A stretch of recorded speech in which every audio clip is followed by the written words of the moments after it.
मुझे तकरीबन 3 साल हो गए हैं जावा को पढ़ाते हुए और तकरीबन 300 से ज़्यादा वीडियोस मैं अपलोड कर चुका हूँ। अब अगर आज 2026 में जहाँ पर एआई इतना ज़्यादा पावरफुल हो चुका है और काफ़ी फेमस हो चुका है, मुझे अगर जावा सीखना होता तो मैं क्या रोड मैप फॉलो करता? किस तरह से मैं जावा को मास्टर करता? तो आज की वीडियो में यही मैं आपके साथ शेयर करने वाला हूँ कि किस तरह से आपको जावा सीखना चाहिए, क्या जावा डेवलपर बनने का रोड मैप आपको फॉलो करना चाहिए। तो इस वीडियो में सारा कुछ हम कवर करेंगे, क्या-क्या आपको पढ़ना चाहिए, कैसे पढ़ना चाहिए, कौन-कौन से टॉपिक्स आपको ज़्यादा उन पे फ़ोकस करना चाहिए, ठीक है? हम डेवलपमेंट के पॉइंट ऑफ व्यू से भी देखेंगे और इंटरव्यू के पॉइंट ऑफ व्यू से भी देखेंगे। और कुछ चीज़ें इसके अंदर हैं जिनको आप स्किप भी कर सकते हो, तो वो भी साथ ही साथ मैं मेंशन कर दूँगा। तो चलो शुरू करते हैं। अभी आप स्क्रीन पर देख सकते हो मैंने कुछ रोड मैप नहीं बनाया हुआ यहाँ पर, सिर्फ लिखा हुआ है जावा डेवलपर रोड मैप, क्योंकि मैं जो मेरा एक्सपीरियंस है, जो मैंने आज तक पढ़ाया है, वो मैं यहाँ पे लिखने वाला हूँ। क्लियर? तो हम स्टेप्स बना लेते हैं यहाँ पर। सबसे पहला स्टेप हमारा होगा, just give me a second, हम यहाँ से ये पिक कर लेते हैं। ओके, सो नंबर 1 पे हमें क्या करना होगा? देखो, अगर मैं जावा सीखना स्टार्ट करता तो मैं स्टार्ट करता जेवीएम से। हाँ, हो सकता है आप सोच रहे हो कि यार क्यों? जेवीएम से पढ़ना क्यों स्टार्ट करें? हम तो डायरेक्ट कोड से पढ़ना स्टार्ट कर सकते हैं। यहीं पर आप गलत होते हो। जब भी आप किसी चीज़ को सीखना स्टार्ट करते हो ना, तो पहले आपको पता होना चाहिए वो काम कैसे करती है। अगर आप जावा सीखना स्टार्ट कर रहे हो और आपको पता ही नहीं है कि जावा इंटरनली कैसे कंपाइल हो रहा है, क्या उस वो इंटरप्रेट भी हो रहा है या नहीं हो रहा है, कैसे वो मशीन कोड में कन्वर्ट हो रहा है, जब तक आप ये नहीं समझोगे और डायरेक्ट आप कोड सीखना स्टार्ट कर दोगे, तो मुझे नहीं लगता कि आप जावा को इतने अच्छे तरीके से समझ पाओगे। जेवीएम के पढ़ने से आप क्या सीख जाओगे कि why Java is platform independent, क्योंकि ये जावा के अंदर काफ़ी है कि जावा प्लेटफ़ॉर्म इंडिपेंडेंट है और इसी चीज़ ने इसको फ़ेमस किया था। अब आपको पता तो होना चाहिए ना कि कौन-सी चीज़ है जो इसको इंडिपेंडेंट कर रही है? कोई चीज़ तो होगी ना जो इसे इंडिपेंडेंट कर रही है? वो जेवीएम है। किस तरह से कर रहा है ये आपको सीखना होगा। This is the first step. जब आप समझ लोगे कि जावा का कोड जब आप लिखते हो तो किस तरह से वो जेवीएम के पास जाता है, बेसिकली पूरा जेडीके ही आपको समझना पड़ेगा, बट जेडीके के अंदर जो कोर पार्ट है वो जेवीएम है जो आपको मास्टर करना होगा। उसके बाद आ जाओगे आप बेसिक्स पे। आप आ जाओगे जावा के बेसिक्स पे। अब बेसिक्स में क्या-क्या हो सकता है? सबसे पहले आपको पता होना चाहिए कि यार वेरिएबल्स क्या होते हैं। अब ये हर प्रोग्रामिंग लैंग्वेज में सेम ही इनका कॉन्सेप्ट है कि वेरिएबल्स क्या होते हैं, कैसे क्रिएट होते हैं। वेरिएबल्स के साथ-साथ एक और चीज़ आप सीख जाते हो, वो है डेटा टाइप। आपको पता होना चाहिए कि डेटा टाइप क्या होती हैं, कौन-कौन सी होती हैं। आपको मेमोरी के बारे में पता होना चाहिए कि कौन सी डेटा टाइप मेमोरी में कितनी जगह ले रही है। ये सारी चीज़ें एक ही टॉपिक में आ जाती हैं।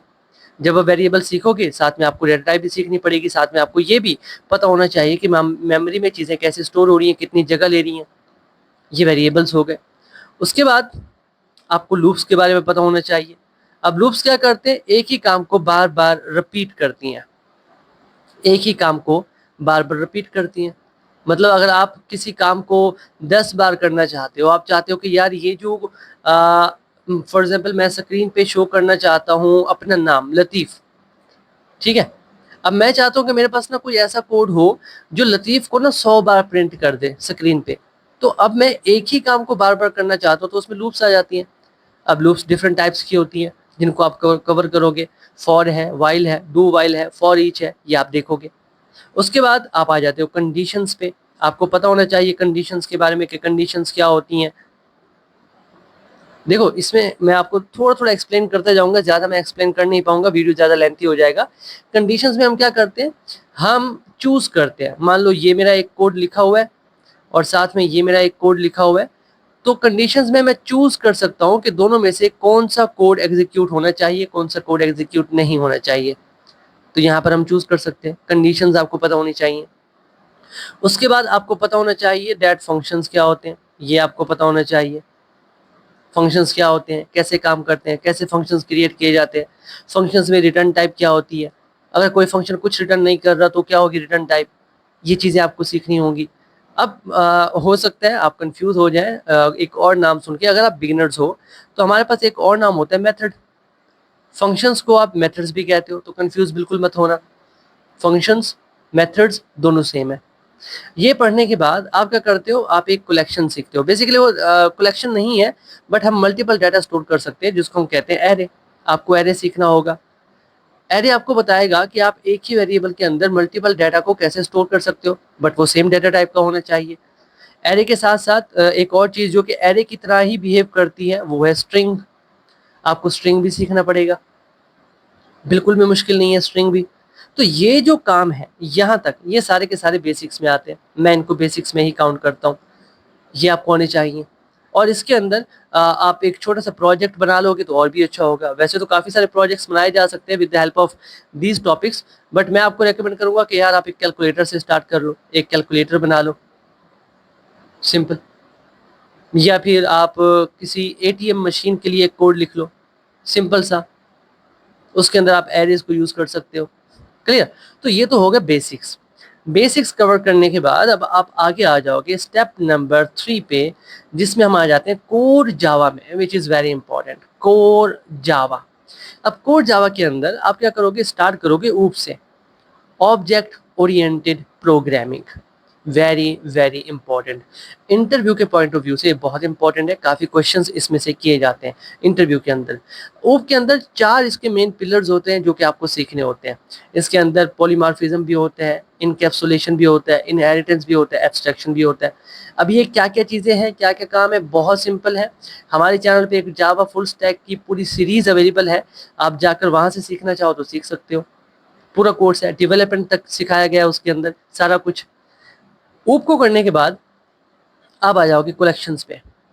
अच्छा, कुछ बच्चे गलती कर जाते हैं, वो कलेक्शंस को ना ऊप से पहले सीखने की कोशिश करते हैं, बट मैं रेकमेंड नहीं करता। मैं जितने भी अपने स्टूडेंट्स को पढ़ाता हूँ ऑनलाइन बैचेस में या यूट्यूब चैनल पे पढ़ाता हूँ, तो मैं कभी भी कलेक्शंस को ऊप से पहले पढ़ाता ही नहीं हूँ। पहले ऊप के कॉन्सेप्ट आने चाहिए, तभी आप कलेक्शंस को अच्छे से समझ पाओगे।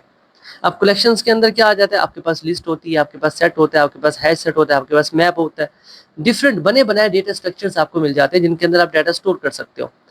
कलेक्शंस कलेक्शंस को कंप्लीट करने के बाद आप आ जाते हो एक्सेप्शन हैंडलिंग पे।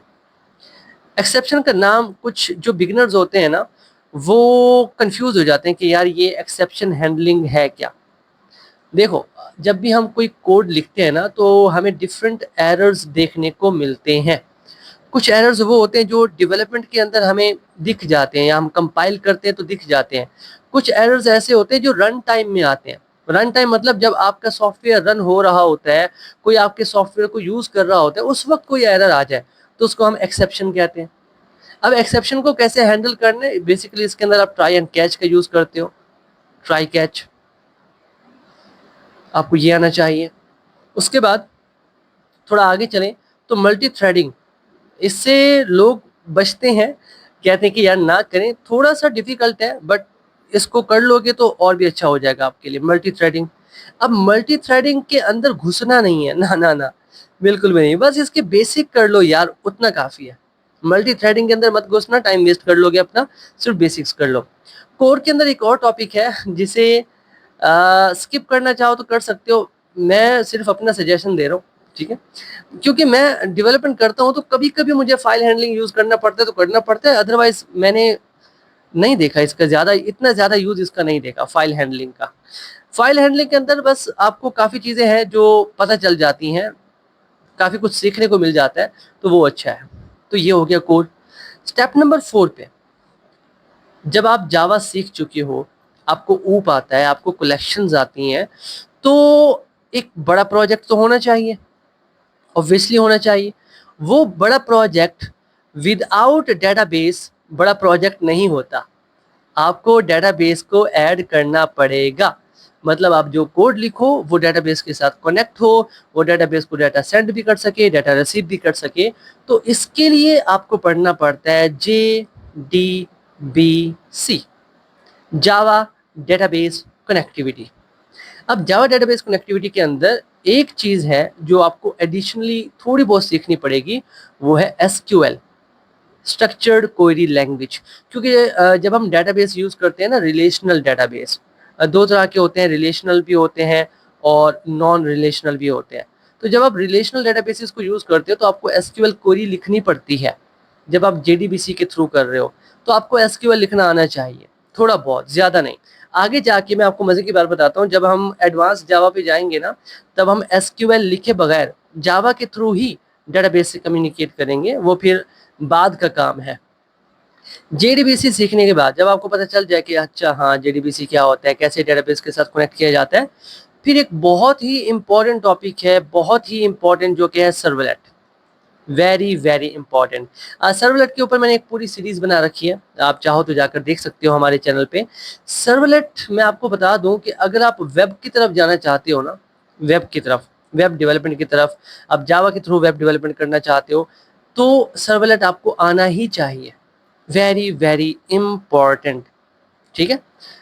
अच्छा, उसके बाद ना कुछ कॉन्फ़िगरेशंस करते हैं हम। कॉन्फ़िगरेशन कॉन्फ़िगरेशन का मतलब क्या होता है, अगर मुझे डेटाबेस की कॉन्फ़िगरेशन करनी है, तो मुझे क्या करना होगा, डेटाबेस के साथ कनेक्ट होने के लिए कुछ चीज़ें रिक्वायर्ड होंगी, वो लिखनी पड़ेंगी। जैसे डेटाबेस का यूआरएल, उसके अंदर यूज़र नेम, पासवर्ड, डेटाबेस का नाम, ये चीज़ें मुझे लिखनी पड़ेंगी। तो किस तरह से लिखते हैं उसको कॉन्फ़िगरेशन कहते हैं। अब हम कॉन्फ़िगरेशन करते हैं एक्सएमएल से, करते हैं नहीं, करते थे। एक्सएमएल के थ्रू हम कॉन्फ़िगरेशन करते थे। लेकिन अगर आप ये सीख लेते हो, थोड़ा बहुत इसको जान लेते हो, तो ये आपको बहुत फ़ायदा देगा। एक्सएमएल की कॉन्फ़िगरेशन, ये भी हमने कवर की हुई है इस सर्वलेट के अंदर। मतलब अगर आप स्पेसिफिकली सर्वलेट के अंदर नहीं जाना चाहते, तो हमारे जावा फुल स्टैक का पूरा कोर्स अवेलेबल है, जिसके अंदर ये सारी चीज़ें कवर्ड है। अगर हमारा पेड कोर्स लेना चाहते हो आप, तो humorcode.com पे जाओ, वहाँ पर आप इनरोल हो सकते हो। अभी देखो, सर्वलेट पढ़ने के बाद आपको डेटाबेस के साथ कनेक्ट करना भी आ गया, आपको सर्वलेट भी आ गया। अब इसी के साथ ना एक और टेक्नोलॉजी हम यूज़ करते थे, पहले यूज़ करते थे, जो जेएसपी थी। काफ़ी इंटरेस्टिंग थी। अब मैं आपको नहीं कहूँगा कि आप इस पे भी टाइम लगाओ, लेकिन अगर वक़्त निकाल के एक दिन इसको दे दो ना, तो आपको मज़ा आ जाएगा। आपको पता चल जाएगा कि अच्छा, ये दोनों कैसे कम्युनिकेट करते हैं। मेरी बात समझ रहे हो? कैसे कम्यू बहुत मज़ा आएगा आपको अगर आप ये चीज़ें कर लेते हो। उसके बाद स्टेप नंबर 5 पे हम आ जाते हैं। अभी यहाँ तक हम क्या-क्या सीख चुके हैं? हमें जावा के बेसिक्स आते हैं, हमें कोर जावा आती है, हमें जेडीबीसी आता है, हमें सर्वलेट आता है, हमें जेएसपी आता है, हमें कॉन्फ़िगरेशन आती है। कितनी सारी चीज़ें हमने सीख ली हैं। इसके बाद हम आ जाते हैं हाइबरनेट पे। लेकिन उससे पहले मैं आपको स्प्रिंग पे लेके चलता हूँ। स्प्रिंग। अब स्प्रिंग क्या है? आपने काफ़ी नाम सुना होगा, स्प्रिंग बूट सुना होगा, स्प्रिंग सुना होगा। सो बेसिकली ये क्या है? ये फ्रेमवर्क है। ये थोड़ा स्लो है, जिस पेन से मैं लिख रहा हूँ, I don't know why, but manage कर लेना। क्या है ये? एक फ्रेमवर्क। जितनी भी लैंग्वेजेस आप सीखते हो, चाहे वो पाइथन हो, चाहे वो जावा हो, चाहे जावास्क्रिप्ट हो, चाहे सी शार्प हो, जितनी भी लैंग्वेजेस है ना, हर लैंग्वेज के फ्रेमवर्क्स होते हैं, जो कि आपको हेल्प करते हैं एक सॉफ्टवेयर को बिल्ड करने में। क्वेश्चन आपका ये हो सकता है कि सर, क्या हम एक लैंग्वेज से सॉफ्टवेयर बिल्ड नहीं कर सकते? ऑफ कोर्स कर सकते हैं, बट फ्रेमवर्क्स आपका काम आसान कर देते हैं। ठीक है। अब स्प्रिंग बूट के अंदर ना एक होता है स्प्रिंग डाटा जेपीए, ये आपकी बहुत हेल्प करेगा। Spring JPA. अब इसको सीखने से पहले ना आपको एक चीज़ आनी चाहिए, जो कि है हाइबरनेट। अभी थोड़ी देर पहले जब मैंने जेडीबीसी के बारे में आपको बताया था, और मैंने कहा था कि आपको एसक्यूएल आना चाहिए। अब यहाँ पर आपको नहीं भी आएगा एसक्यूएल, तब भी आपका काम चल जाएगा। हाइबरनेट क्या कहता है कि अगर आपको डेटाबेस को डाटा भेजना है, सेव करना है, तो मुझे दो, क्वेरी मैं खुद लिखूंगा और आके ट्रांसफर कर दूंगा डेटाबेस के पास। और अगर आपको डेटाबेस से कुछ मंगवाना है, कुछ फेच करना है, तो मुझे कहो, मैं खुद क्वेरी लिखूंगा और आपको डाटा दे दूंगा। मतलब जो एसक्यूएल क्वेरी पहले आप लिख रहे थे, अब वो आपके बिहाफ पे हाइबरनेट लिखेगा।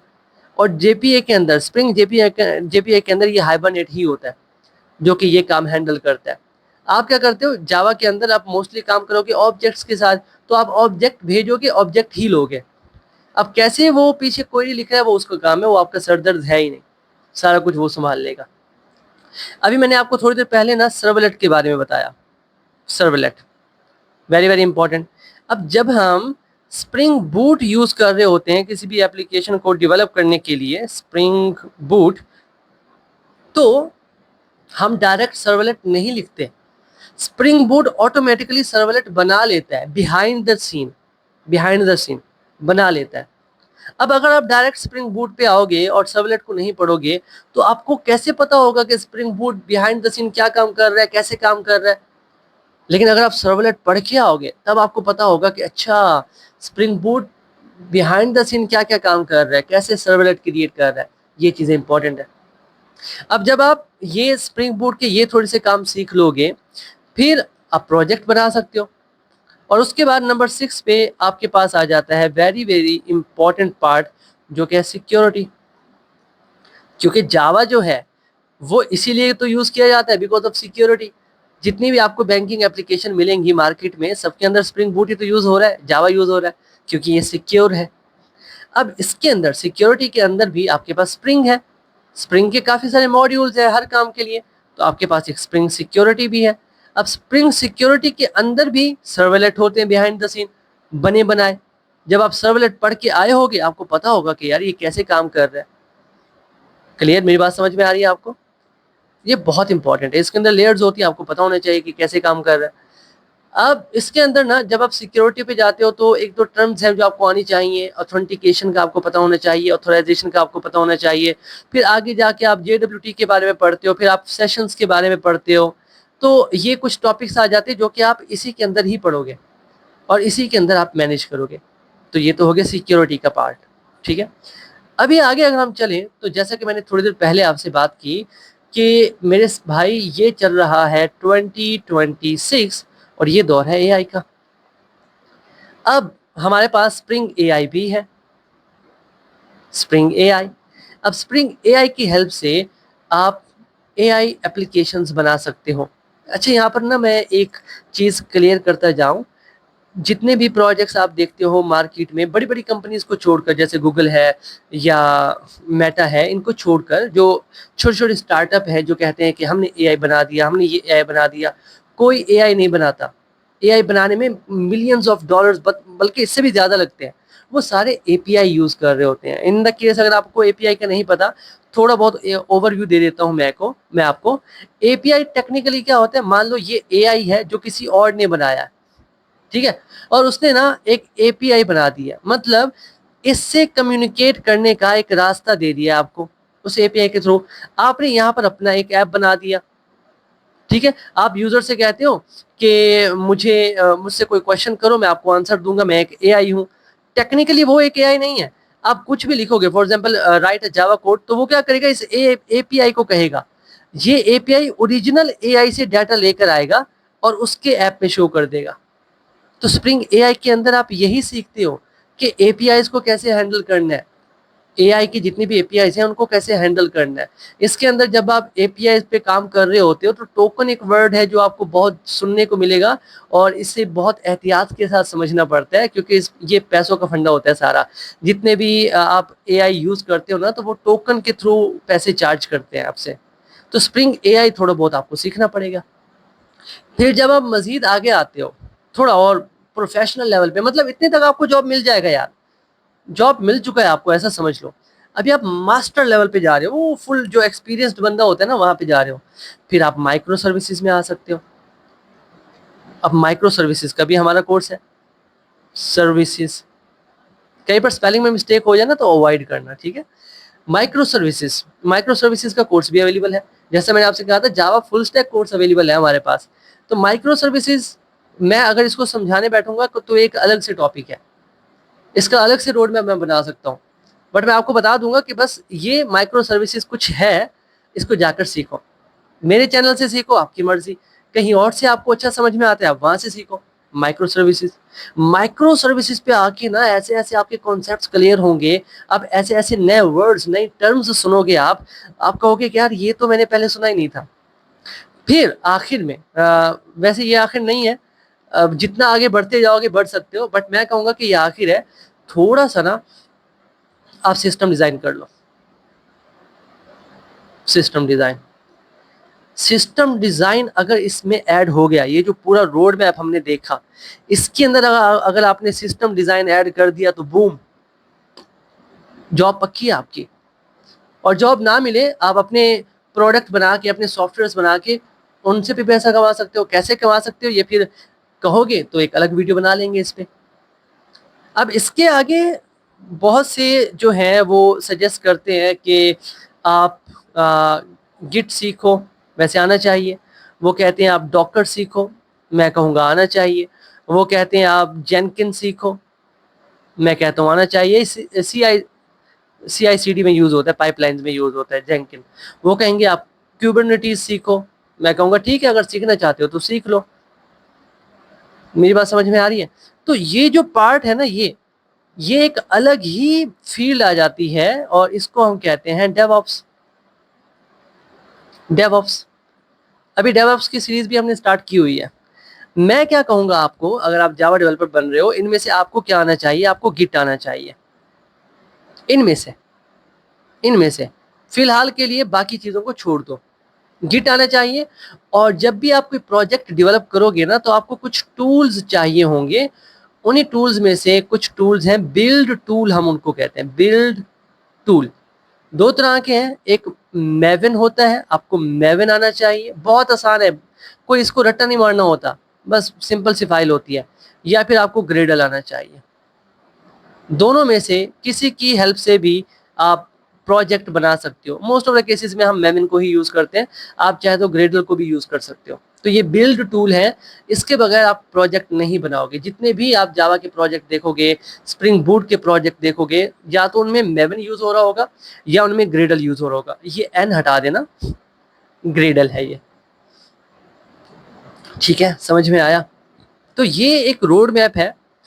अब एकदम से ना, अगर मैं आपको इस तरफ भी लेके चला जाऊं, डेवऑप्स की तरफ, मैं कहूं कि यार नहीं, डॉकर भी कर लो, जेनकिंस भी कर लो, कुबरनेटीज भी कर लो, लिनक्स भी कर लो, तो ये जावा का थोड़ी है यार। ये तो हम डेवऑप्स में घुस रहे हैं ना। जब आप जावा एक किस्म से पक्का कर लोगे ना, 6 महीने लगा के, 7 महीने लगा के, एक बार आपने जावा को पक्का कर लिया ना, उसके बाद आपके माइंड जो है ना, वो क्लियर हो जाएगा। आपके माइंड की मुझे अब क्या क्या सीखना है। जब आप कोई प्रोजेक्ट बनाओगे ना, तो उस प्रोजेक्ट की कोई ना कोई नीड होगी, उस नीड के अकॉर्डिंग आप नई चीजें सीखते जाओगे। अभी के लिए आपने क्या करना है, ये जो मैंने आपको रोड मैप बताया, ये आपने फॉलो करना है। ये आपने फॉलो कर लिया, पक्की बात है, आप अच्छी तरह से पढ़ लोगे। सिंपल। तो चलो जी, अभी के लिए इतना ही आपके साथ ये शेयर करना था रोड मैप। मिलते हैं आपसे नेक्स्ट वीडियो में, तब तक के लिए keep connected and keep coding. Thank you.